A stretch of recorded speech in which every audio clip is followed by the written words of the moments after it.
Never-Ending Chain by Dragon Translator. Chapter 27. A Father's Perspective. They landed in the plaza. Brynja, Hawk, Finton, Lawkeeper, Wind Dancer and Amethyst met them. "Chief," Brynja said, "Bucket's bucket is tightening again, and a ship was spotted just past the harbour sea stacks." Stoic dismounted toothless, sighing. He turned to his son and the others. "Get inside," he said. "Dad?" Hiccup asked, looking up at him. "You all need a rest, son. We'll meet this ship and find out what they want."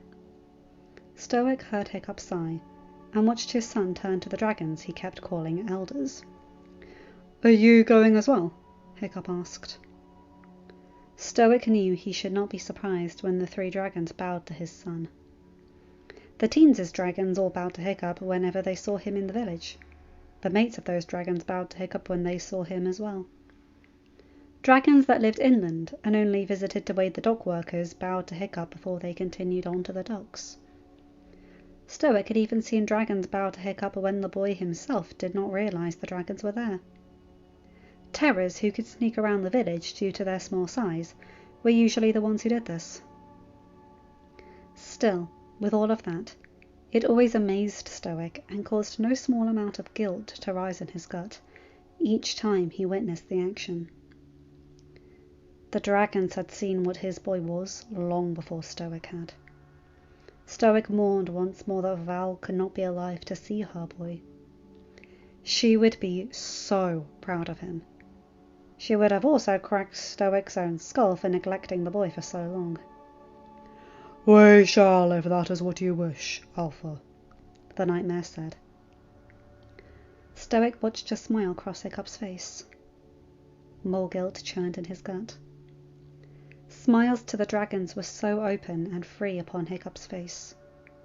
But Stoic was not stupid or blind. Not anymore.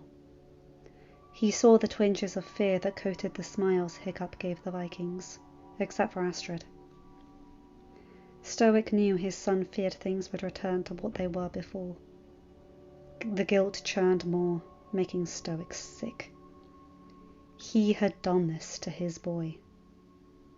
He had created a place where his son felt more at ease with those that had once been an enemy than the tribe the boy had grown up in.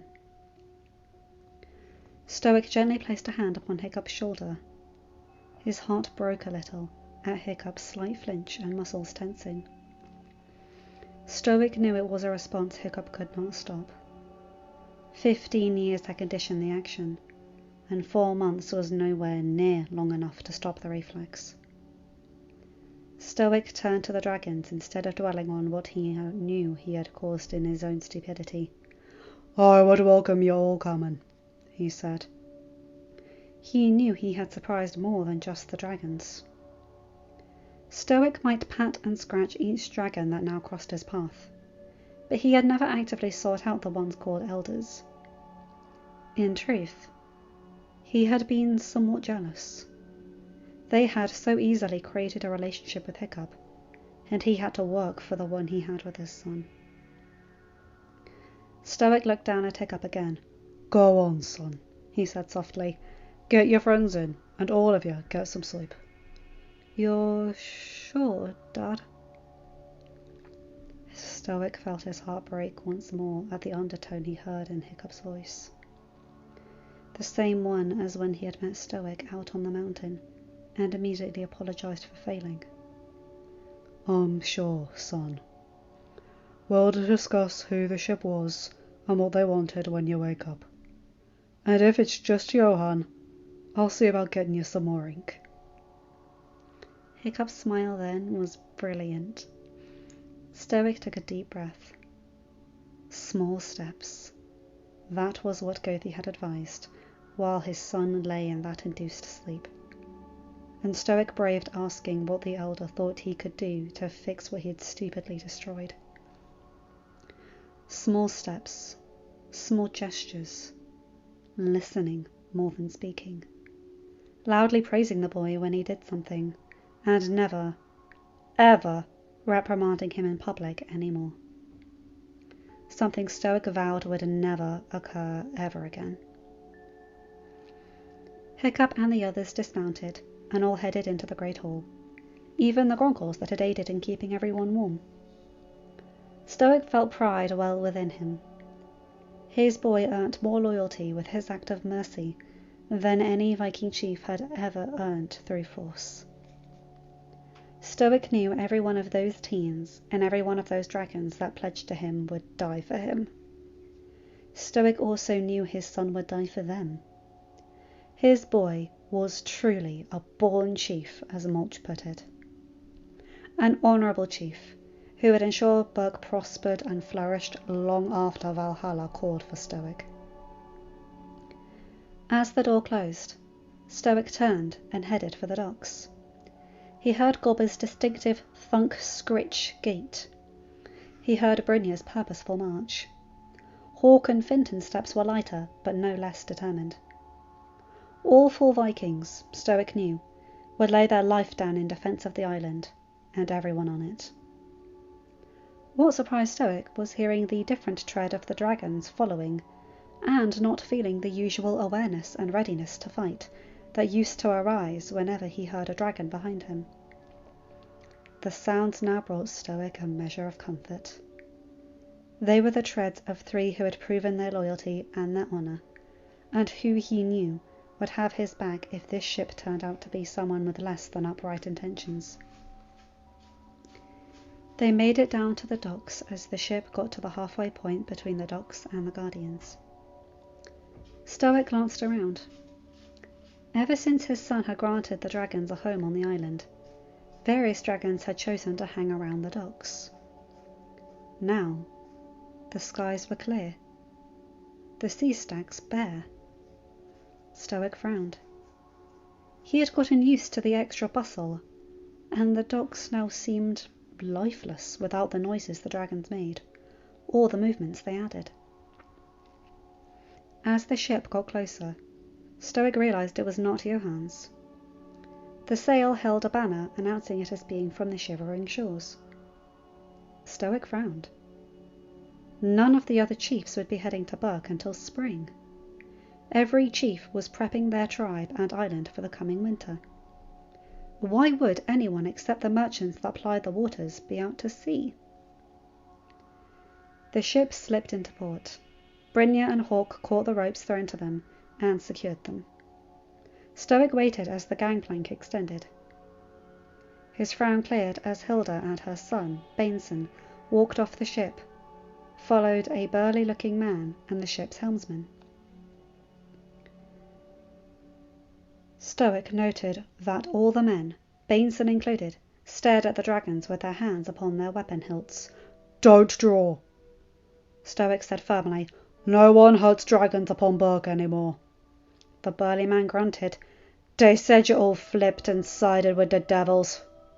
The dragons gave low growls, stopping only when Stoic lifted his hand. Stoic knew it was not because he was the chief, but because his son had asked the dragons to listen to him. Their actions did cause the 4 on the dock to stare wide-eyed. "You controlled the beasts, chief?" Hilda asked. Another growl. Stoic let it continue for a few heartbeats before raising his hand again. Silence. "They are not beasts," Stoic said, purposefully not answering Hilda's question. "They be full members of the tribe." "You're gone insane," the burly man declared. Stoic's eyes narrowed. "And you are?" he questioned, his voice dropping into a tone that demanded an answer, or the result would not be welcomed or pleasant for the one asked. "Padrig, Hilda's elder brother," the man said. "Chief sent to make sure she and the lad got home." The man's eyes flicked to the dragons, and then back to Stoic, and grunted. "Better off back on the Shivering Shores. We didn't turn traitors."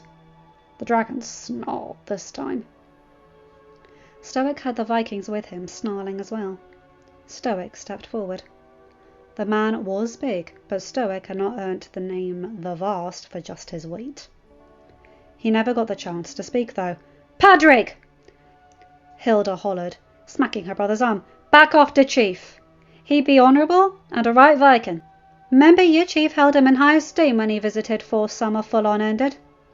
If he be allowing the dragons, there be a reason for it. We best be for listening and learning than insulting. But Mum, Bainson began, the dragons! One don't eat paw! Son, I've done said me piece. We be home now. We accept what our chief done decided. Hilda turned to Stoic. They be no bother your dragons, chief.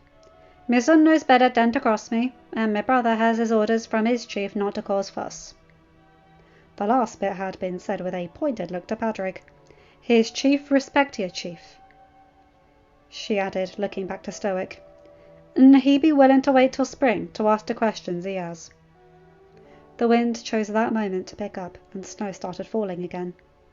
Stoic looked up, then back to the 4. Best we get inside now, he said.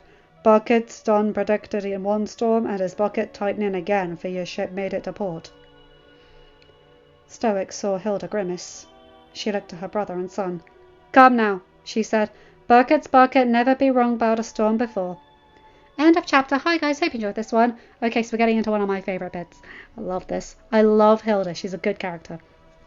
Anyway, you guys know the drill. Like, comment and subscribe, and hit that bell to get notified whenever I upload a new video. Have a good day, night, or whatever time zone you're in. Bye my guys, gals and non-binary pals. I'll see you in another video. Take care.